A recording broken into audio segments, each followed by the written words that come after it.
Hi friends, মই মনিকাই মোৰ YouTube চেনেলৰ অন্য এটা ভিডিঅলৈ সকলোকে স্বাগতম জনাইছো। আশা কৰো সকলো ভালে আছে। বহুত দিন ভিডিঅ' দিয়া হোৱাই নাই, গাবোৰ মানে একেবাৰে বেয়া আছিল। সেইভাবে ভাবিলো আজি ৰাতিপুৱাই ভিডিঅ'টো ষ্টাৰ্ট কৰি দিও। এইজনী আমাৰ ৰাঙলী গুহালিতে আছে। এয়া আইতাইকে দাঁত ব্ৰাছ কৰি আছে। আজি ভাবিলো আমাৰ ঘৰৰ চাৰিওফালে থকা পৰিৱেশটোৰে এটা ভিডিঅ' সহকাৰে আপোনালোকৰ মাজলৈ আগবঢ়াও। ভিডিঅ'টো শেষলৈকে চাব দেই। এয়া আমাৰ অমিতাও অলপ চলপ লাগিছে আৰু এইয়া আমাৰ শিকুৱে মাকৰ গাখীৰ খোৱাত ব্যস্ত। চুটকি ককম মৰম নকৰা দেখি ঠেহ পাতিছে, সেইবাবে তাইকো অকণ মৰম কৰি থৈ আহিলোঁ। আৰু এইবাৰ আহিছোঁ আমাৰ আগফালে। এয়া আমাৰ আগফালে সৰুকৈ ফুলনিখন আছে আৰু বেছি ফুল নাই, নতুনকৈ লগাব লাগিব। আৰু এয়া চাওকচোন, ৰাতিপুৱাৰ মানে কুঁৱলী পাই ফুলবোৰে ধুনীয়াকৈ সজীৱ হৈ আছে।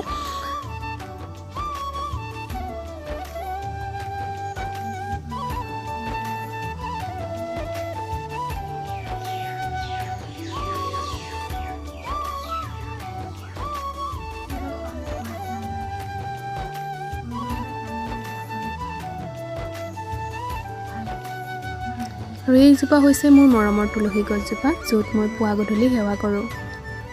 আৰু এইজোপা হৈছে আমাৰ শেৱালি ফুলজোপা, নতুনকৈ মানে হৈছে আৰু ফুলিছে।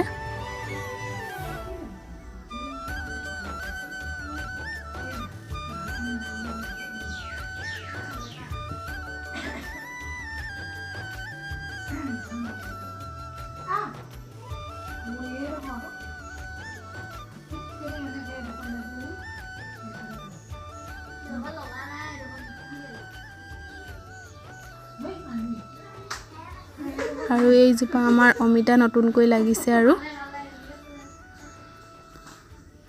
এইজোপা হৈছে আমাৰ টেঙামৰা গছ। এয়া আমাৰ শাক কৰিবলৈ মানে অলপমান কৰি থৈছোঁ। জেগা আছে যদি কুকুৰাৰ পৰা একেবাৰে নহয়, সেইবাবে ঘৰৰ দাঁতিতে মানুহজনে অকণমান কৰি থৈছে আৰু কিবা অলপ সিঁচিবলৈ। আৰু এয়া হৈছে আমাৰ বগৰী গছ। বগৰী লাগিলে চাওকচোন, গছজোপা একেবাৰে সৰু হৈ আছে, বগৰী লাগিলেই।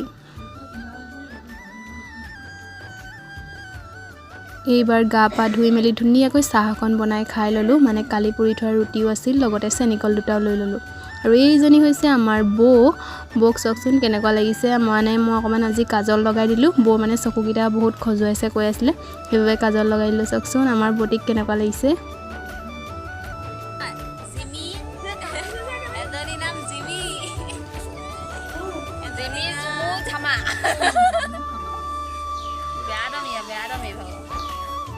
আৰু এইকেইটা আমাৰ মানে বৰমা ঘৰত নতুনকৈ কুকুৰ পোৱালি দিছে। চাওকচোন ইমান ধুনীয়া মৰম লগা, সেইবাবে কোচতে লৈ ফটো একপিও মাৰি ল'লোঁ। তেতিয়াহ'লে ভিডিঅ'টো আজিলৈ ইমানেই। যদি ভিডিঅ'টো ভাল লাগিছে like, comment, share and subscribe কৰি দিব দেই। তেতিয়াহ'লে আজিলৈ বাই।